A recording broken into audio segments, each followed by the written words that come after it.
Bismillahirrahmanirrahim. Assalamualaikum warahmatullahi wabarakatuh. Alhamdulillahirabbil alamin wassalatu wassalamu ala asyrafil anbiya'i wal mursalin wa ala alihi wa sahbihi ajma'in. Alhamdulillah, anak-anak murid yang cikgu kasih sekalian, hari ini kita sambung pelajaran faraid kita bagi murid-murid darjah 6 Sekolah Agama Kerajaan Negeri Johor dalam pelajaran yang kedua yang bertajuk Pusaka Bapa, Datuk dan Ibu. Siri yang pertama. Baik anak-anak murid cikgu sekalian, pertama sekali kita lihat pengenalan pusaka bapa, datuk dan ibu. Okey, apa yang dimaksudkan dengan bapa?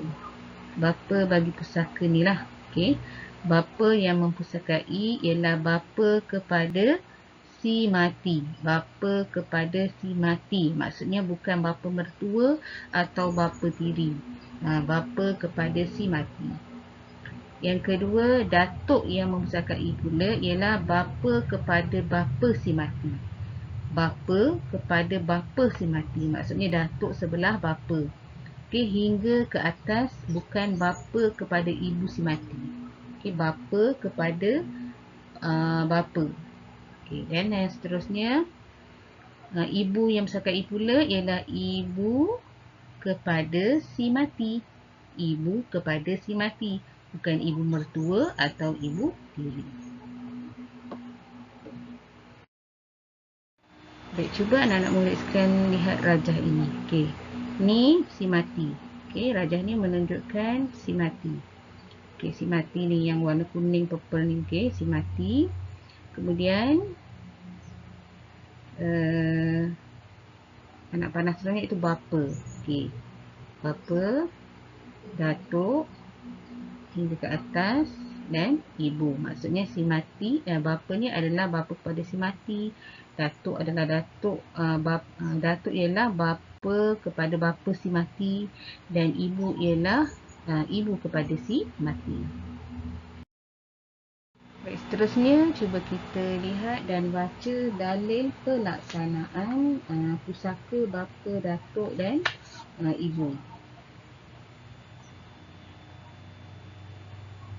Firman Allah Ta'ala dalam surah An-Nisa ayat 11.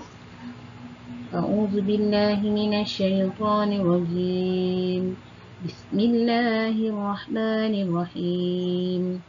وَلِأَبَوَيْهِ لِكُلِّ وَاحِدٍ مِّنْهُمَا السُّدُسُ مِمَّا تَرَكَ إِنْ كَانَ لَهُ وَلَدٌ فَإِنْ لَمْ يَكُنْ لَهُ وَلَدٌ وَوَرِثَهُ أَبَوَاهُ فَلِأُمِّهِ الثُّلُثُ فَإِنْ كَانَ لَهُ إِخْوَةٌ فَلِأُمِّهِ السُّدُسُ مِنْ بَعْدِ وَصِيَّةٍ يُوصِي بِهَا أَوْ دَيْنٍ.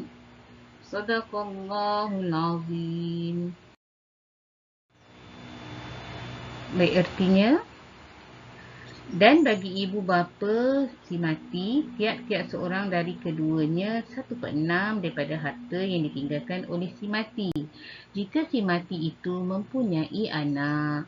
Tetapi jika si mati tidak mempunyai anak, sedang yang mewarisi hanyalah kedua ibu bapanya, maka bahagian ibunya adalah 1/3. Kalau pula si mati itu mempunyai beberapa orang saudara, iaitu adik-beradik, maka bahagian ibunya ialah 1/6. Ini pembahagian itu ialah sesudah diselesaikan wasiat yang telah diwasiatkan oleh si mati dan sesudah dibayarkan hutangnya. Baik, seterusnya kita lihat dalil pelaksanaan menurut pandangan ulama fiqh. Ulama fiqh telah bersepakat ayat yang kita baca tadi, ayat tersebut di atas tadi, surah An-Nisa ayat 11 itu turut mengandungi maksud datuk. Menurut ijma', datuk mendapat bahagian 1/6 atau asabah sekiranya bapa si mati tiada. Baik, seterusnya kita lihat pusaka bapa.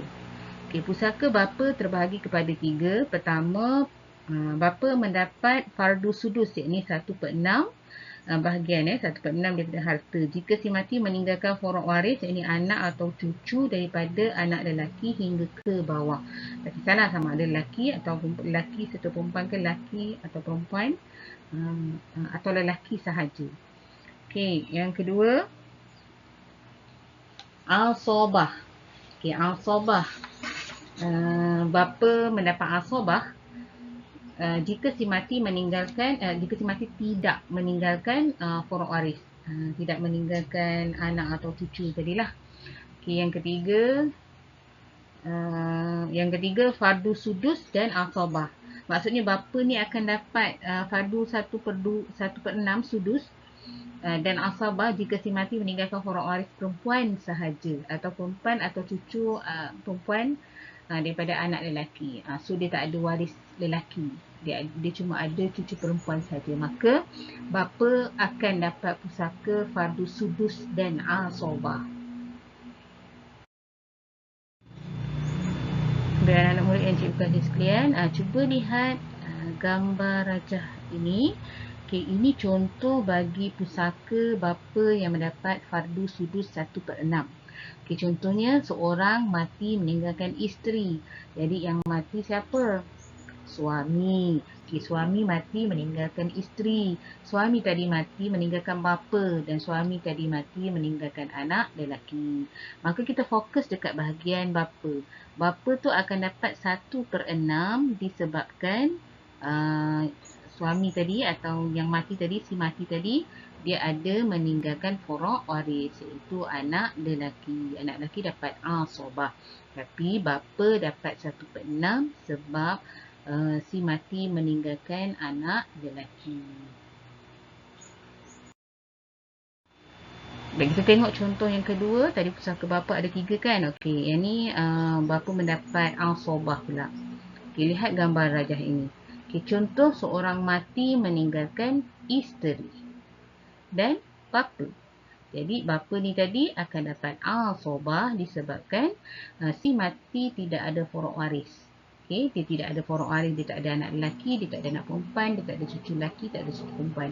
Maka bapa ini akan mendapat pembahagian pusaka dia asobah. Okay, kaedah asobah. Contoh yang ketiga pula, pusaka bapa mendapat fardu sudus 1/6 dan asobah. Dia dapat dua-dua. Sudus dapat, asobah pun dapat. Okey, lihat gambar rajah ni. Contoh seorang mati meninggalkan, waris ni ialah isteri. Kemudian seorang anak perempuan. Dan bapa ni dapat dua-dua kaedah pusaka, dapat 1/6 dan dapat asobah. Kenapa bapa dapat dua-dua? Sebab si mati meninggalkan forok waris, tapi anak perempuan sahaja, tak ada anak lelaki. Maka bapa akan dapat 1/6 dan bapa juga akan dapat asobah.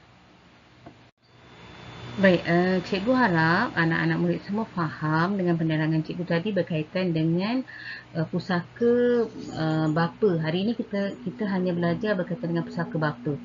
Okey, jadi sebagai latihannya hari ini iaitu murid-murid kena menjawab soalan yang diberikan. Pertama, tulis maksud di bawah. 1, bapa yang mempusakai. 2, datuk yang mempusakai dan 3, ibu yang mempusakai. Soalan kedua, tulis 3 pusaka bapa. 3 pusaka bapa, tuliskan apa dia. Yang ketiga, cikgu minta anda salin 3 jadual pusaka bapa tadi. Baik, selamat menjawab. Kita bertemu lagi di pelajaran akan datang, insya-Allah. Dengan itu, Assalamualaikum warahmatullahi wabarakatuh.